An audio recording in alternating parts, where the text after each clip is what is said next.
Today on The State of Us, would the U.S. fight China in a war?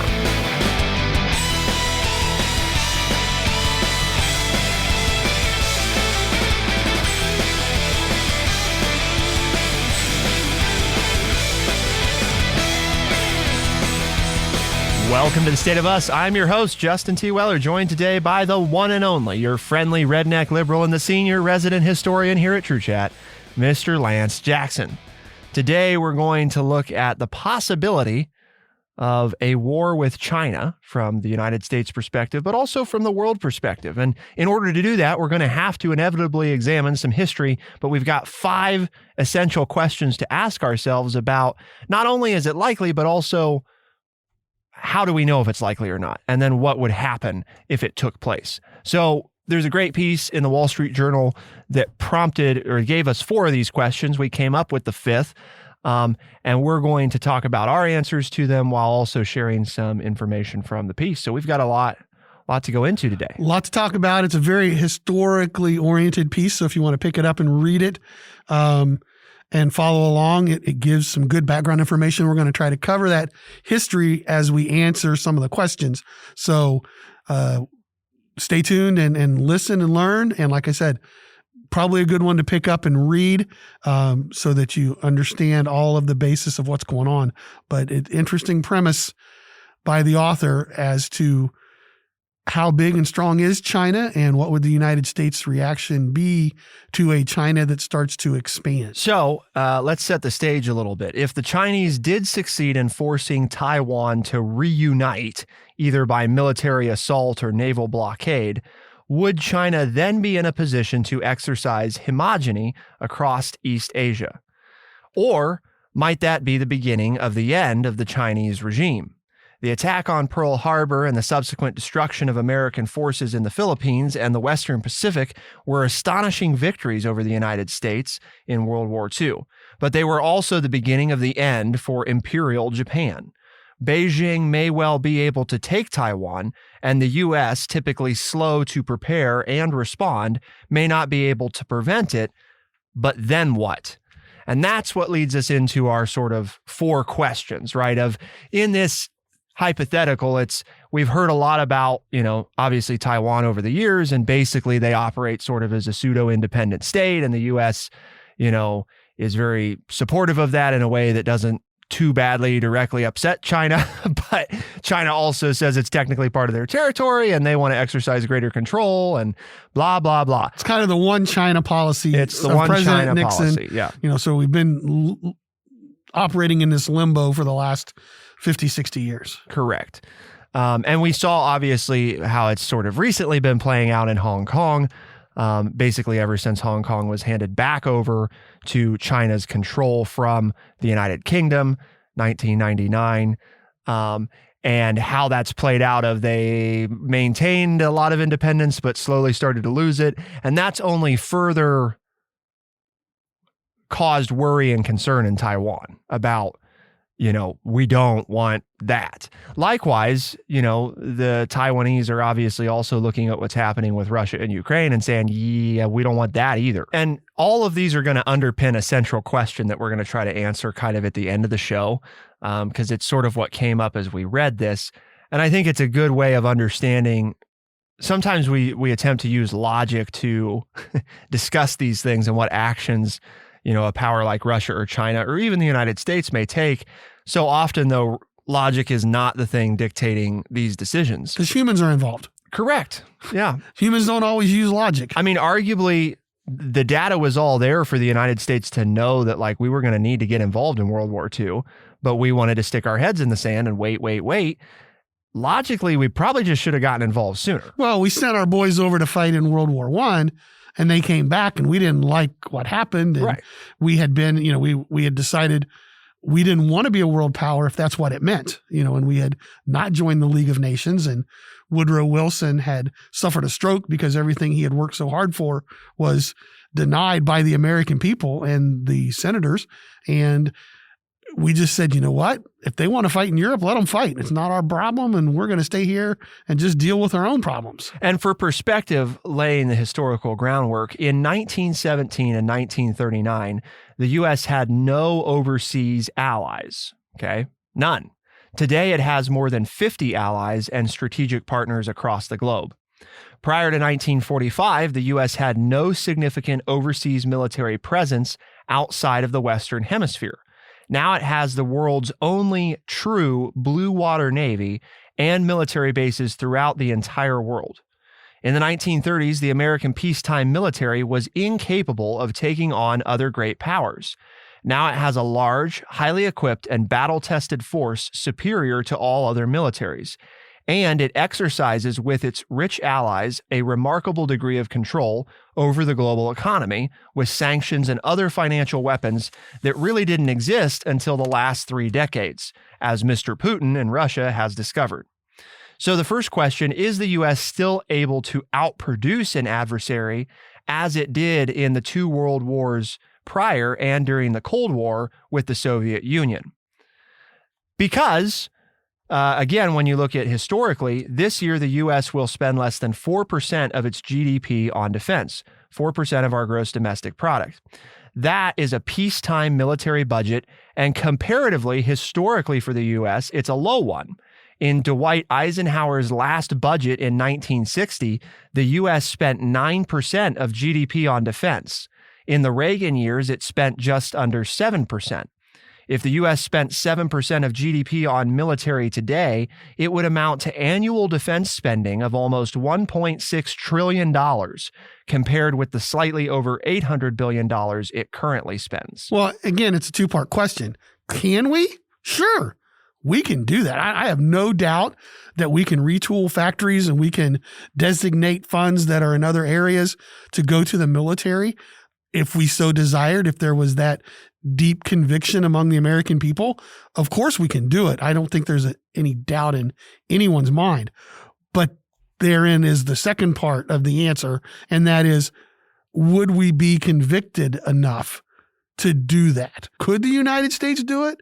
Well, most definitely. If we're only spending 4% currently, and in the past we've spent 7 and 9, and we survived it, yeah, we could do it, right?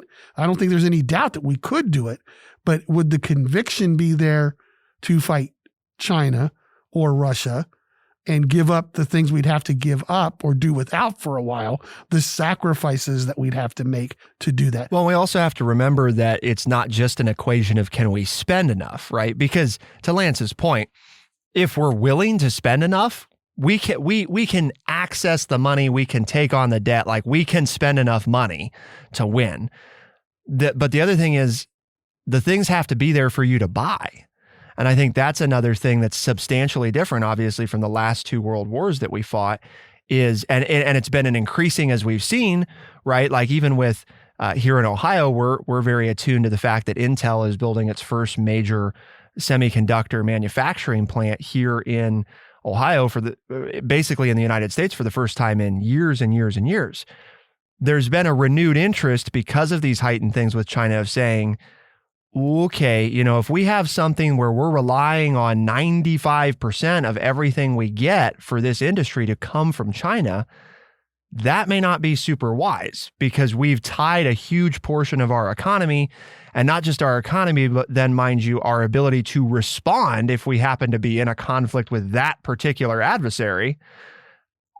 Now we have to ask ourselves those questions about, well, that's not really...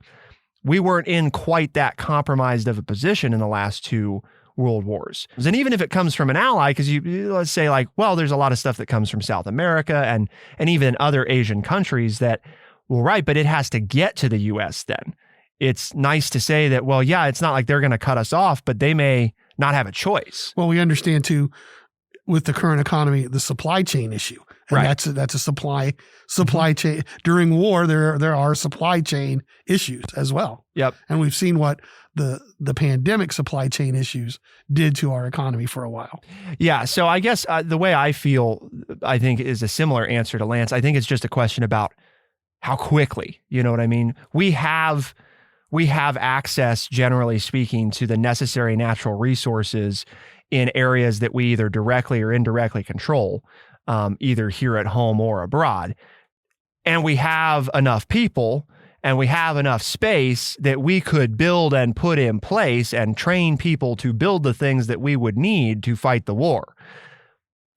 How long will that take to accomplish? I think that's probably the question that is, yes, can we outproduce an adversary as we did in the last 2 world wars? Yeah, we can outspend them, and we could eventually outproduce them. I think that part of the question there is, could we ramp up? And that's the big thing, right? Could we get things in place fast enough to not be set back too far by that? And a lot of that depends on who are you at war with. One of the big things the piece highlights that I think is super important that a lot of people don't remember is the U.S. is the only nation in the world operating a true blue navy, a true deep water navy. And for people that don't know what that means, it's essentially the ability to have ships and mobilization that's designed to cross full oceans on a regular basis. Nobody else currently operates ships, fleets, subs that are designed to do that on a regular basis. It doesn't mean they don't have like a ship or two that can do that. It means that that's not what their Navy's trained for. They're designed for regional operations, and they're generally designed to operate in the world's eastern hemisphere. So you might say, well, why is that a big deal?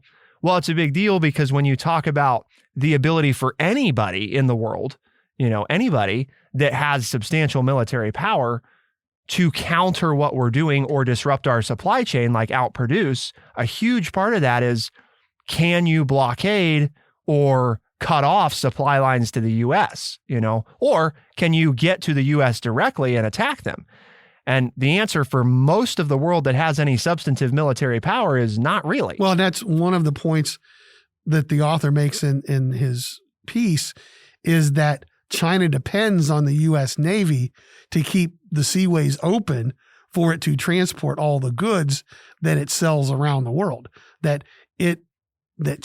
China benefits from that blue navy, as you talk about, around the world, that we keep the trade routes open, not only for ourselves, but for anybody else that wants to use it. Again, I think the answer is yes. We could probably outproduce. But we hope that it never comes to that, right? We hope that it never comes to that. But it is interesting that we're talking about this as we see this renewed push in the United States from both parties to bring home or establish some of these things that have historically been being produced overseas here at home. Notably one, obviously, that we felt heavily through the pandemic and are still feeling the consequences of is semiconductor production. It all, like, everybody woke up all at once. Oh my gosh, like we don't get this. I mean, all the items these daily items that help make our lives easier. Right. We don't have access to if we don't have semiconductors. When I go to flip on the light switch, the light just comes on. I didn't realize all the different things that I had in my household that were run by semiconductors until all of a sudden there was a shortage of semiconductors. and then all of a sudden I couldn't get those items or replace those items, or the prices went through the roof because of the lack of semiconductors. Exactly. And that's not the only thing. I mean, the other thing is, like with the renewable energy market, realizing how much of, for example, the solar industry is not produced in the United States. Okay, well, we've talked about the energy crisis the U.S. and the world is facing, and this transition away from fossil fuels to clean energy. And regardless of what side you come down on, it's taking place.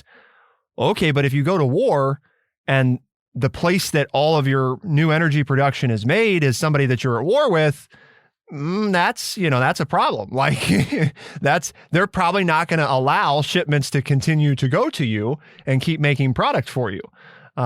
So you have to be able to, there are things like that we have to ask ourselves, hopefully it doesn't happen, but what are we doing to make sure we're ready if it does?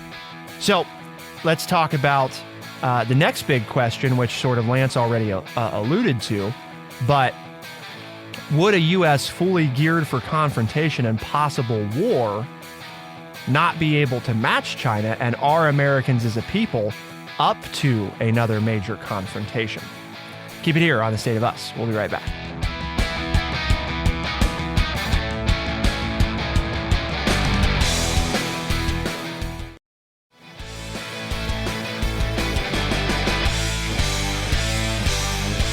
What about the technological competition? Obviously, for years, the U.S. has held that title of, this is the home of innovation, but we've also seen in the past couple decades that being challenged on more occasions. The Chinese have certainly kept up with and perhaps even rivaled the U.S. in some areas of weapons development. But would a U.S. fully geared for confrontation and possible war with China not be able to match China? Today, the technological superiority of American weaponry on the battlefield is evident in Ukraine. It's possible that the Chinese could surpass the U.S. in innovation and development in an all-out head-to-head competition, but it seems unlikely. Part of the reason I think that it seems unlikely to a lot of people is because, yes, China has more people. Yes, they've been stepping up the game here, but they've not really matched us yet. So the minute that the switch is flipped and it's all out on who can develop the best stuff the fastest, we already have a lead. So even if they gain on us, it would be very difficult to overcome our lead. And China's still, as you point, I think that the key there is that they're still behind. Right. There's still a substantial gap. And that's going to take them time to close and may be even harder to close during wartime. Plus, we can continue to advance at the same time. So that part of the question, I think, is pretty cut and dry. But that second half, you want to repeat that one? Because that's where I think, to me, that's the crux of the matter. Are Americans as a people up to a major confrontation with another great power, whether in immediate conflict or a protracted Cold War-like struggle? The author contends that it would be dangerous for a potential adversary to assume, notice the phrasing here, to assume that they are not. Whatever condition the American political system may be in, it is not appreciably worse than it was during the 1930s. That, too, was a deeply polarized America, including on the question of whether to intervene in the world's conflicts. But once the U.S. found itself at war, dissent all but disappeared. If ever there could be a cure for American polarization, a conflict with China would be it. I think the setup there and explanation is very interesting because I think I agree with that particular setup. You know what I mean? If China did a thing, right, that clearly set us at odds with them, I think that they're right about the times we've found the United States most unified in our history have been when we're at war. No, but I think, and I used the word before, but that's our word of the day, crux. Crux. And C-R-U-X, a noun, an essential point requiring resolution or resolving an outcome. And so you have to resolve this in order to answer the rest. To do the rest of it, right?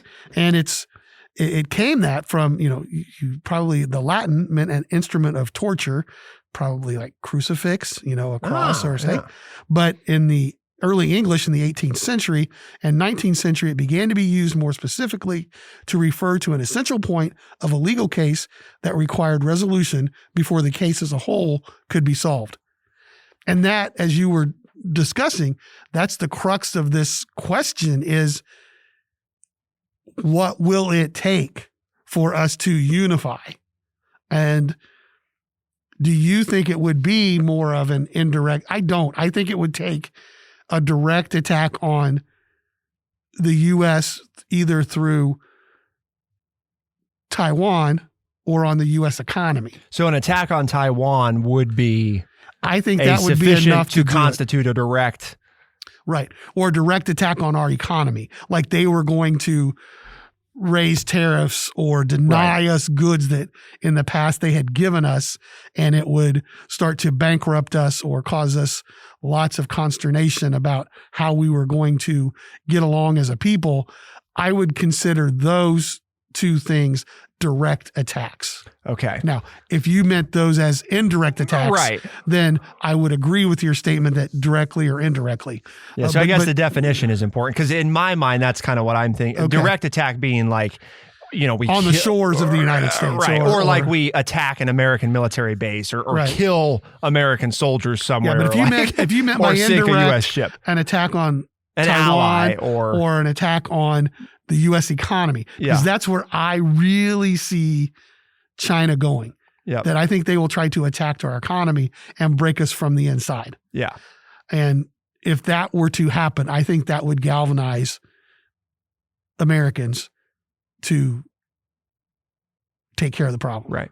I think that dissent, and we talked about this a little bit before the show as well, a feeling of unease about China among most Americans has been in the air for many, many years. Even younger generations, I think, as a result of things like the pandemic and stuff, have kind of come to grapple with. They may not like or dislike China in terms of it's not like I dislike your people, but I'm not sure how I feel about all this stuff that we rely on coming from you, because then when the world got tough and things became hard, all of a sudden there were all these things we didn't have access to that we wanted. And why? Well, they're all produced in China. I think Russia and China have the same thing in common. Two different situations, but I think what the younger audiences need to understand is they both play the long game. So often in the United States, we're worried about the next presidential cycle or the next quarter on some kind of economic return or whatever. The Russian people and the Chinese people and their governments play the long game. They will wait to get what they want. They will continue to just toil away at it until they get the opportunity to take what they want. And I think that's where we start to waver, as you said, not to be aware of the dangers that they pose. So the next fundamental question then is, can it possibly be worth it for Xi Jinping to bring on such a confrontation? Consider Mr. Putin's attempt to conquer Ukraine. Even if Russia were to prevail, which looks increasingly unlikely, Ukraine's neighbors would arm themselves to the teeth, the U.S. would increase its forward presence, and a new Iron Curtain would fall along the western borders of Ukraine. Mr. Putin's overall objective of regaining Russian hegemony in Eastern and Central Europe would still be far off and likely unreachable. A Chinese takeover of Taiwan would pose the same problems. Beijing might achieve a significant strategic victory, but it would come at the price of alarming the world, pushing American allies into a closer embrace, and Washington and frightening the American public into an all-out confrontation to contain and weaken China. China's fundamental problem, after all, is not Taiwan's continuing de facto independence. It is the unfavorable configuration of power in the world, of which Taiwan's defiance is only a symptom. China is the latest have-not great superpower.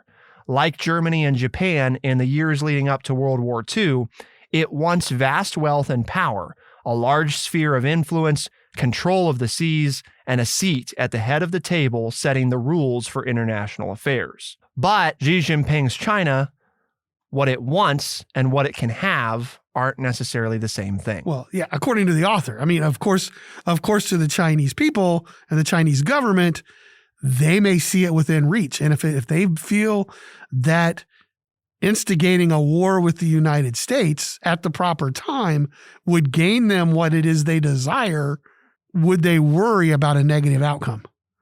I mean, I think that therein lies the rub, right? Because we've seen in history where other leaders knew that, well, maybe it's not a good thing to take on the United States, but it's a good time for us to make our play to become the world power. We're going to make that play. And they made it, and then they got whooped on. When you study history, one of the mistakes, quote unquote mistakes, and that's, up for debate, that's part of what we have to talk about, is rising powers often aren't content with good enough. You get a taste of what it might be like if you had a little bit more, right? And the grass is always greener. Often what happens then is the very opposite of what you intended. And people might say, well, that's very hypocritical for an American to say. I contend, though, at the same time that America didn't really intend to become the world's superpower. You know what I mean? If you look at a lot of what we were trying to do before World War I or before World War II, we really weren't we were really doing a lot of things actively to the contrary to be a world power. Like we had decided, we don't really want to do that. We don't want that. For better or for worse, that's what we became, out of necessity, some might argue, out of pride, out of, control, out of peace, out of, whatever. The reality is it's what we became, but it's not unlike other empires. We really weren't leading up to these world wars. We were not a superpower going into them, and it wasn't our intention to become one. That's not why we went into the war. Usually when people set out to become a world power, it doesn't tend to last. Well, you look to the Romans, and it depends. You can until you overreach. Or you look to the British, and you can until you overreach. And to draw a parallel, I'm thinking of the number of times I love to drive. Everybody knows that if they've listened to the show. But I'll be driving along like at 60 miles an hour on a road that's a 55 mile an hour speed limit, right? So I'm above the speed limit, and there'll be somebody that comes up on me, and invariably they'll pass me. Okay, 60 wasn't fast enough. But you know what? I'll follow them for a half an hour and be right behind them at the first light we hit in the next town. They didn't really want to go faster than me, but they wanted to be in front of me. And that's where we come in with China and Russia. Human nature, through that example, isn't satisfied to be behind anybody. So even if I'm not going to be that far ahead of you, I still want to be ahead of you rather than, I'd rather be right ahead of you rather than right behind you. So, which is why you can't trust the fact that, well, it's good enough, right? I mean, the person who passed me set their cruise control at 60 because they never went any faster than I did once they got in front of me. So why not just stay behind me? But at the same time, if you're in a line of cars, right, and you're at the very back or near the back, it's not very often that you try to pass 10 or 15 cars in front of you. True. Because you can't. Right. It would be dangerous. It would be risky. And it's probably not going to work. Somebody's probably going to be coming the other way. So you may not be happy about your position, but in a lot of ways, it's just kind of like, well, I can be frustrated, but like, I'm just here, I'm just stuck here. And maybe if some other people pass up there, then maybe I can scoot up, but you're not going to jump. But if you're number two, you'll take the risk to jump to number one. Right. Even if it's not necessarily. Or if you're number three, even if it's not very advantageous to you. Mm-hmm. And that's the thing with China. May not be advantageous for them to do it, but I think you and I both agree that at some point, at least I will speak for me, I think at some point they're going to try. And I can't tell you when, but I think they will try. The crux then becomes this pull out from the article. China's leadership believes inside, right, in their heart of hearts, they believe that the U.S. and other powers are seeking to constrain China and are bent, therefore, on its destruction. If that's the case, is there really anything we can do to stop them from trying? Keep it here on The State of Us. We'll be right back.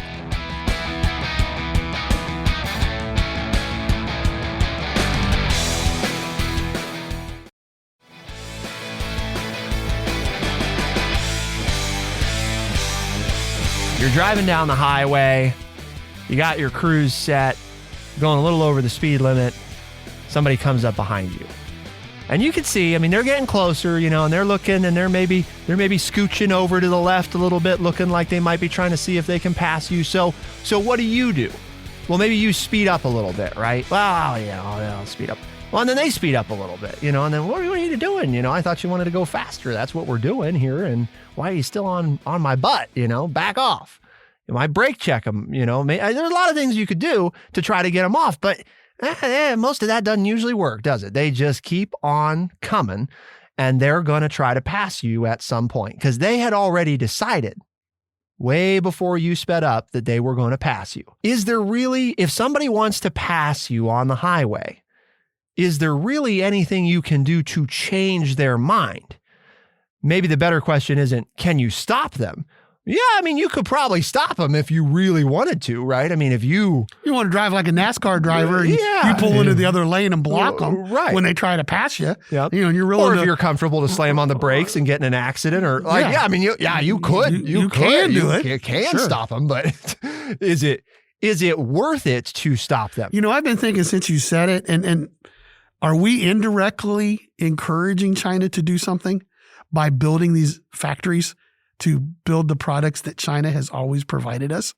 Is that not a slap in China's face and antagonizing them, saying, you know, you've made lots and lots of money off of us, and we don't like all of that, and we don't like the fact that we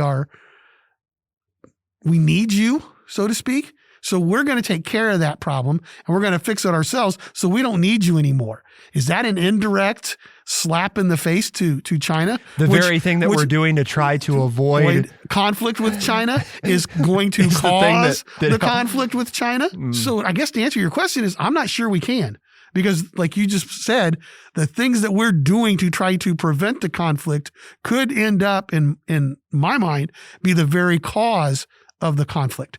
At the most, we may be antagonizing them to the point of doing it more quickly than they were even ready to do it. Can Xi Jinping reconcile himself and China to the limits of a world that will continue to be defined by the liberal homogeny of the U.S.? The Japanese faced just this dilemma in 1941. By that point, leading Japanese military officials believed that ultimate victory against the U.S. was unlikely.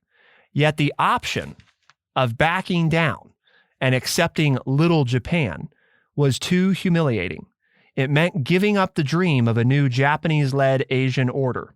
And for the prime minister at the time, as for other Japanese leaders in 1940 and 1941, war was more honorable than accepting an American-imposed peace, even a losing war. And if you look at history, we know that Japan did end up losing, and Japan had a couple of weapons dropped on them that have never been used before nor since so far. And yet, where's Japan today? Well, they're one of our closest allies. And doing pretty well economically. Pretty happy. They have a good life expectancy. And have protection from the United States. They're one of those 50 allies. Official, I mean, keep in mind, right, this is like sanctioned by the U.S. Senate type of ally. So this is as full status as you can get. I have a hard time getting this out of my mind because I've seen the pictures and the videos of the destruction by the atomic bombs on Hiroshima and Nagasaki. I think the Japanese paid a huge price for taking on the United States. But generations down the line, as those of us who remember that and study that, get that on mind. Japan's not too bad right now, right? I mean, yes, horrible what they went through. Don't get me wrong. I'm not trying to undermine what they went through to get there. But at this point, having nukes dropped on you is a pretty... It's not the Japan that you would think would have been a loser in a world war to the United States. Well, for most of us alive today, the notion of the U.S. even fighting somebody like Japan or Germany is who's just another one of our main allies in Europe. Right. Germany. It's just some of the nuts. biggest U.S. I mean, that's crazy. U.S. military bases in the world are in Germany. Yeah. I mean, if you told an American, like, we're going to go to war with Japan, they'd be like, what? You know, I mean, obviously not. Well, the Japanese would say, well, why? Yeah. What have we done? We're getting along with you really well. We're letting you use why would they want that? Yeah. You know? Our economies are in sync and we follow one another and we allow you to come in and stay at our naval bases and run our country and protect. Why would you want to fight us, right? We're saying all that because if you're China, and you're looking at the long game. If you win, hey, you win and you're in front and you're number one. And if you lose, there's not necessarily going to lead to a total destruction of your nation and your economy and your people. What are you risking? I guess is what I'm saying. If you're China and you try, what are you risking long term? You become number one or you don't, you lose. Well, in 100 years from now, your people are going to be okay anyway. If you look at the historical example of Japan and Germany after World War II. I think that's part of the problem in all this, right? Is that there's a lot of things that don't have anything to do with logic and have a lot more to do with, we've seen examples of it working out actually pretty good for nations that tried to take us on. And we've also seen it working out pretty badly. I mean, Obviously, depending on how I guess you want to look at it, it didn't work out so good for Russia. I mean, post-Cold War, it's like, oh yeah, it's great they have this democracy. Yeah, but they really don't. They really don't. And they have less power than they did when they were the Soviet Union. The Cold War type conflict with the U.S. doesn't usually seem to play out very well. We could look at obviously what's happened in Afghanistan or Iraq and say that, direct confrontations don't necessarily end well either. But then you could also contend we did, in Afghanistan, obviously, we basically ensured peace and security for as long as we were willing to be there. It's when we quit being willing to have a presence that things went south. And if you look at the other places, which we talked a lot about in the aftermath of all the terrible stuff, some things that we disagreed about with, how we decided to leave that country. I think the thing that you see is, like in Korea and in Germany and in the United Kingdom and in Japan, and lo and behold, we're still all in these places, Well, what do you mean? Well, we have huge military presence in all those countries, So why do you think they're nice to us, And part of that is it's not just a fear. Keep in mind, Americans are part of their society, There are many of them that are married to Americans. There are many of them that see Americans, and there are many of them that have businesses that serve American soldiers who are there. It's not just about, we have this military here and stay scared of us. So I guess what I'm getting at is, the direct, from a how does it play out for us? The indirect confrontation thing historically hasn't worked out super great for most countries that have tried that, Usually it doesn't go very well. It hasn't been going very well for Russia, and China may look at how things are going and are not as severe as relationships with Russia, but is it really working out for them right now? Yeah, they're number 2, but if you want to be number 1, they may say at some point, we're never going to get there doing it this way. It's just not going to happen. So do we have to do something else? Good points. So why do we have this conversation today, Lance? Well, because here at True Chat, we have a mission. And our mission is to educate people by providing honest, open, and respectful conversations. I believe we've done that again today, and hopefully you've enjoyed today's show. If you have, tell your family and friends and your coworkers. And if they say, well, I think I'd like to listen to something like that, that sounds right up my alley, tell them they can find us as a podcast on Spotify, Overcast, Stitcher, Apple Podcast, and everywhere podcasts are found. The State of Us releases new episodes Tuesdays and Thursdays. Those podcasts are available first thing in the mornings, and the same episodes are heard on the weekends on AM and FM radio stations across the United States. For The State of Us, I'm Justin T. Weller. I'm Lance Jackson. Special thanks to producer Bradley Butch. Thank you all, our audience, for tuning in. We'll see you next time. Be the change.